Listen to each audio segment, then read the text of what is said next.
नमस्कार, आप देख रहे हैं ग्राउंड रिपोर्ट और मैं हूं आपके साथ सुकन्या सिंह। और सबसे पहले बड़ी खबर, जहां उपराष्ट्रपति ने महाभियोग प्रस्ताव खारिज किया है। वेंकैया नायडू ने खारिज किया है महाभियोग प्रस्ताव। सीजेआई दीपक मिश्रा के खिलाफ महाभियोग प्रस्ताव खारिज किया है। अहम खबर आपको बता रहे हैं और इस पर सबकी नजरें टिकी थी कि वेंकैया नायडू इस महाभियोग प्रस्ताव पर क्या करेंगे। लेकिन अब आपको बड़ी खबर बता दें, जहां वेंकैया नायडू ने महाभियोग प्रस्ताव खारिज कर दिया है। सीजेआई दीपक मिश्रा के खिलाफ महाभियोग प्रस्ताव खारिज किया है। उपराष्ट्रपति ने महाभियोग प्रस्ताव खारिज कर दिया है। चलिए सीधा रुख करते हैं दिल्ली का, जहां से हमारे संवाददाता अनूप फोन लाइन से हमारे साथ जुड़ गए हैं। अनूप, क्या कुछ जानकारी आ रही है, बताइए। विपक्ष और खास तौर पर वेंकैया नायडू के लिए एक बड़ा, माफ कीजिएगा, कांग्रेस के लिए एक बड़ा झटका है। जिस तरीके से सीजेआई के खिलाफ उन्होंने महाभियोग प्रस्ताव मूव किया था राज्यसभा चेयरमैन के पास, तमाम पहलुओं को ध्यान दिया है राज्यसभा चेयरमैन ने और उसके बाद उनके इस मोशन को रिजेक्ट कर दिया है। तकनीकी पहलू रखा गया है। इसमें कहा गया है कि जो 71 सांसदों का साइन किया हुआ मोशन उन्हें सौंपा गया था, इसमें 7 ऐसे सांसद हैं जिनकी सदस्यता जा चुकी है। यानी कि तकनीकी तौर पर यह बड़ी भूल कही जा सकती है कांग्रेस और विपक्षी पार्टियों के तरफ से। हालांकि आपको बता दूं कि 50-51 भी अगर सांसद उसमें साइन करते तो शायद इसको एक्सेप्ट कर लिया जाता, तकनीकी पहलू से इसे रिजेक्ट नहीं किया जाता। लेकिन चूंकि उस मोशन में, चूंकि उस इम्पीचमेंट मोशन में विपक्ष की तरफ से 7 ऐसे सांसद जो कि पिछले महीने रिटायर हुए हैं, उनका भी दस्तखत लिया गया।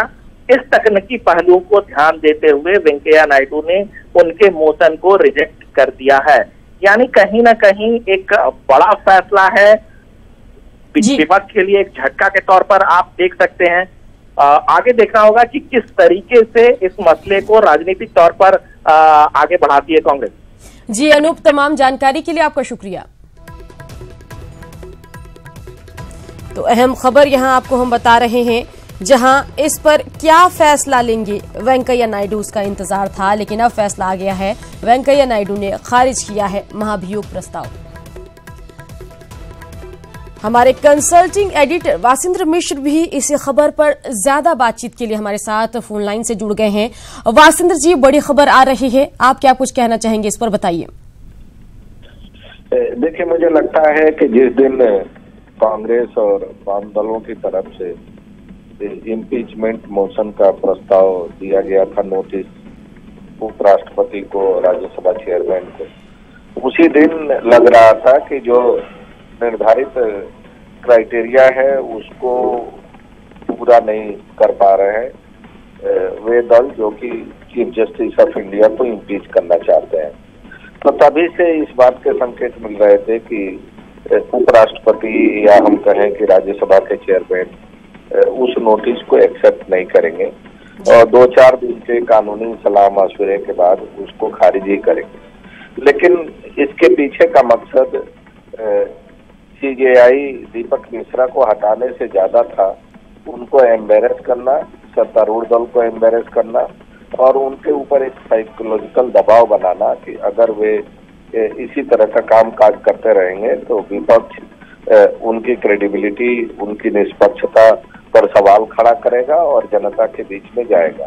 तो उस काम को करने में जरूर कांग्रेस पार्टी और वाम मोर्चा कामयाब रहे हैं और उनका मकसद यही था कि चीफ जस्टिस ऑफ इंडिया की जो कार्यशैली है उस पर सवाल खड़ा किया जाए, उनकी निष्पक्षता पर सवाल खड़ा किया जाए, उनके जो सुप्रीम कोर्ट के अधिकार हैं उसको किस तरह से उसका वे दुरुपयोग कर रहे हैं कि नहीं कर रहे हैं, इस पर सवाल खड़ा किया जाए।